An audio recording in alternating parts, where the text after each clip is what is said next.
Shalom Bapak dan Ibu semua, selamat datang kembali di Intimacy Worship. Mari saya ajak semuanya sama-sama hari ini kita mau menyembah Tuhan. Kita mau mengucap syukur untuk kebaikan Tuhan dalam hidup kita. Namun sebelum kita menyembah Tuhan, saya mau mengajak kita untuk semuanya berdoa. Kami bersyukur Tuhan untuk kesetiaan-Mu, untuk kebaikan Tuhan dalam hidup kami. Kami bersyukur Tuhan kami punya pribadi yang sangat-sangat luar biasa dalam hidup kami. Kami percaya Tuhan bahwa hari ini membawa sukacita bagi kami. Sebab kami tahu Tuhan, hanya Engkau alasan kami untuk hidup. Dan tidak ada pribadi lain Tuhan yang seperti-Mu ya Bapa. Kami mau menyembah-Mu Tuhan, kami mau menikmati hadirat-Mu ya Bapa. Kiranya Engkau beracara terus Tuhan di dalam setiap hidup kami. Terima kasih Bapa, terima kasih Yesus, hanya di dalam nama-Mu, haleluya. Amin.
Karena kasih-Mu Tuhan kami boleh hidup sampai hari ini Tuhan. Kami boleh ada Tuhan karena-Mu ya Bapa. Yes Tuhan. Kuat cinta-Mu yang datang dan bebaskanku. Yesusku, Kau indah. Yesusku, Kau cinta. Tak akan berhenti meninggikanmu. Kau satu-satunya alasan ku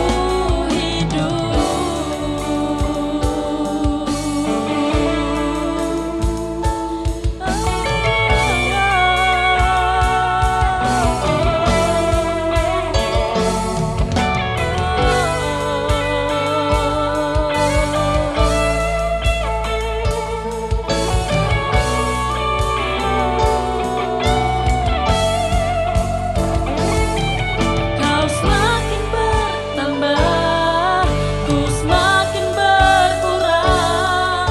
Sentuhanmu ubahkanku jadi baru. Kau semakin bertambah, ku semakin berkurang. Yesus penuhi ruang hatiku.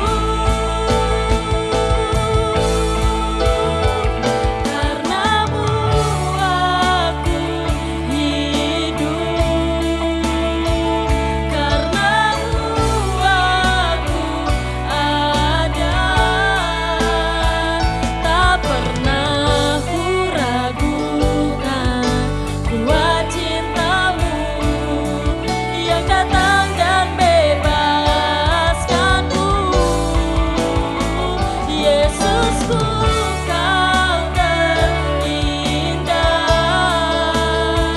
Yesusku, Kau cinta.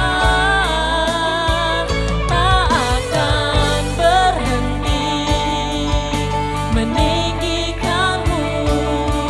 Kau satu-satunya alasan. Tak akan berhenti meninggikanmu. Kau satu-satunya alasan ku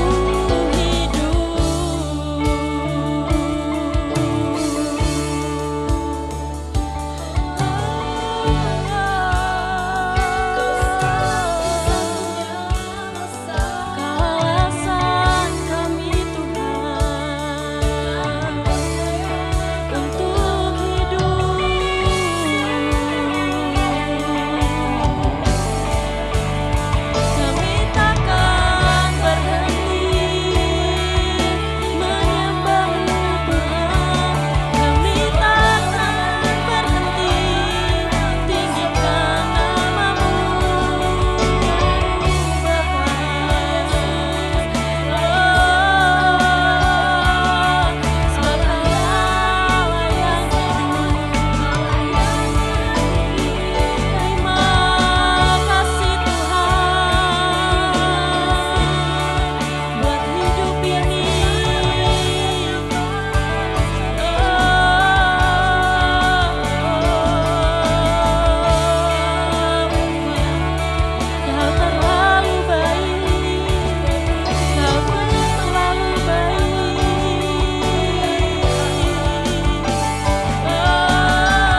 Karenamu aku ada,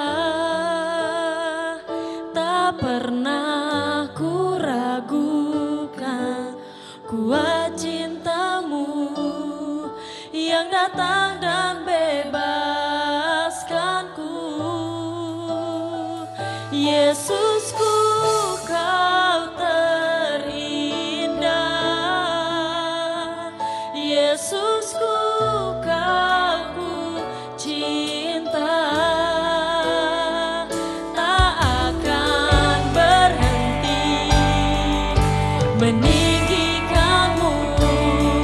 Kau satu-satunya alasan ku hidup.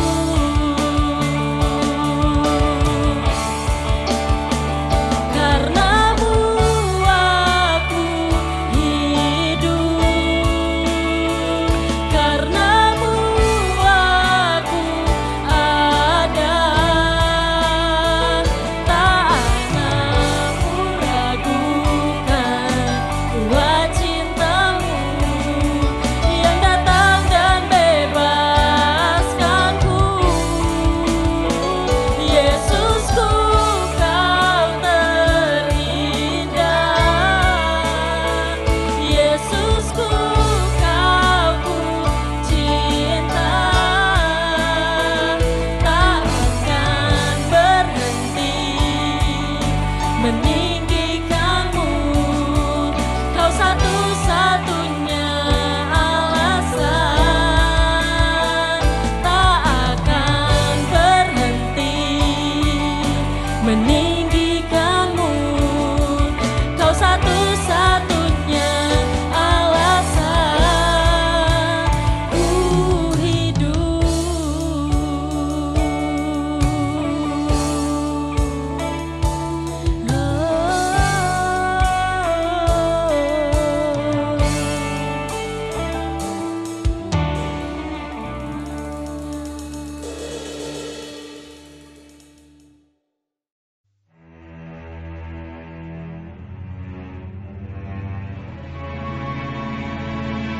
Segenap bangsa Yehuda mengambil Uzia yang masih berumur 16 tahun dan menobatkan dia menjadi raja menggantikan ayahnya Amazia.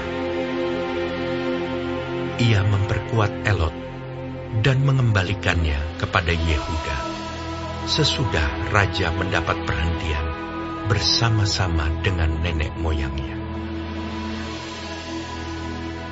Uzia berumur 16 tahun pada waktu ia menjadi raja.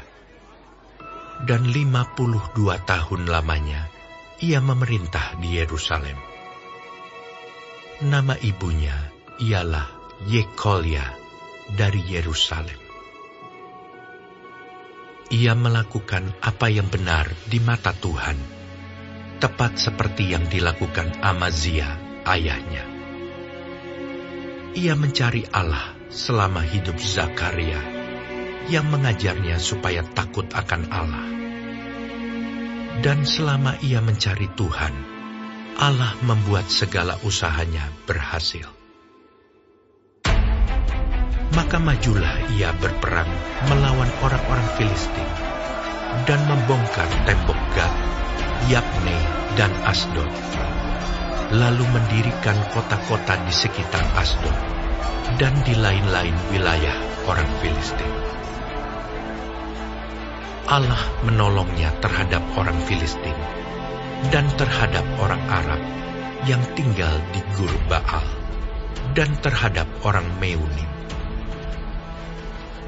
Orang-orang Amon membayar upeti kepada Uzia. Namanya termasyur sampai ke Mesir karena kekuatannya yang besar. Uzia mendirikan menara di Yerusalem, di atas pintu gerbang sudut, di atas pintu gerbang lebak, dan di atas penjuru, serta mengokohkannya. Ia mendirikan juga menara-menara di padang gurun, dan menggali banyak sumur, karena banyak ternaknya, baik di dataran rendah maupun di dataran tinggi. Juga ia mempunyai petani-petani dan penjaga-penjaga kebun anggur di gunung-gunung dan di tanah yang subur, karena ia suka pada pertanian. Selain itu, Uzia mempunyai tentara yang sanggup berperang, yang maju berperang dalam laskar-laskar, menurut jumlah anak buah yang dicatat oleh Panitera Yeiel dan penata usaha Maaseya, di bawah pimpinan Hananya, salah seorang panglima raja. Kepala-kepala puak pahlawan-pahlawan yang gagah perkasa itu, seluruhnya berjumlah 2.600 orang. Di bawah pimpinan mereka, terdapat satu bala tentara, terdiri dari 307.500 orang yang gagah perkasa dalam berperang, untuk membantu raja dalam menghadapi musuh. Uzia memperlengkapi seluruh tentara itu dengan perisai, tombak, ketopong, baju zirah, busur, dan batu umban. Ia membuat juga di Yerusalem alat-alat perang, ciptaan seorang ahli, yang dapat menembakkan anak panah dan batu besar, untuk ditempatkan di atas menara-menara dan penjuru-penjuru. Nama raja itu termasyhur sampai ke negeri-negeri yang jauh, karena ia ditolong dengan ajaib, sehingga menjadi kuat. Setelah ia menjadi kuat, ia menjadi tinggi hati, sehingga ia melakukan hal yang merusak. Ia berubah setia kepada Tuhan Allahnya, dan memasuki bait Tuhan untuk membakar ukupan di atas mezbah pembakaran ukupan. Tetapi Imam Azaria mengikutinya dari belakang, bersama-sama 80 imam Tuhan, orang-orang yang tegas. Mereka berdiri di depan Raja Uzia dan berkata kepadanya, "Hai Uzia, engkau tidak berhak membakar ukupan kepada Tuhan. Hanyalah imam-imam keturunan Harun yang telah dikuduskan yang berhak membakar ukupan. Keluarlah dari tempat kudus ini, karena engkau telah berubah setia. Engkau tidak akan memperoleh kehormatan dari Tuhan Allah karena hal ini." Tetapi Uzia, dengan bokor ukupan di tangannya untuk dibakar, menjadi marah. Sementara amarahnya meluap terhadap para imam, timbullah penyakit kusta pada dahinya di hadapan para imam di rumah Tuhan, dekat mezbah pembakaran ukupan. Imam kepala Azaria dan semua imam lainnya memandang kepadanya, dan sesungguhnya ia sakit kusta pada dahinya. Cepat-cepat mereka mengusirnya dari sana, dan ia sendiri tergesa-gesa keluar, karena Tuhan telah menimpakan tulah kepadanya. Raja Uzia sakit kusta sampai kepada hari matinya. Dan sebagai orang yang sakit kusta, ia tinggal dalam sebuah rumah pengasingan, karena ia dikucilkan dari rumah Tuhan. Dan Yotam anaknya mengepalai istana raja dan menjalankan pemerintahan atas rakyat negeri itu. Selebihnya dari riwayat Uzia, dari awal sampai akhir, ditulis oleh Nabi Yesaya bin Amos. Kemudian Uzia mendapat perhentian bersama-sama dengan nenek moyangnya, dan ia dikuburkan di samping nenek moyangnya, di ladang dekat pekuburan raja-raja, karena ia berpenyakit kusta, kata orang. Maka Yotam anaknya menjadi raja menggantikan Dia.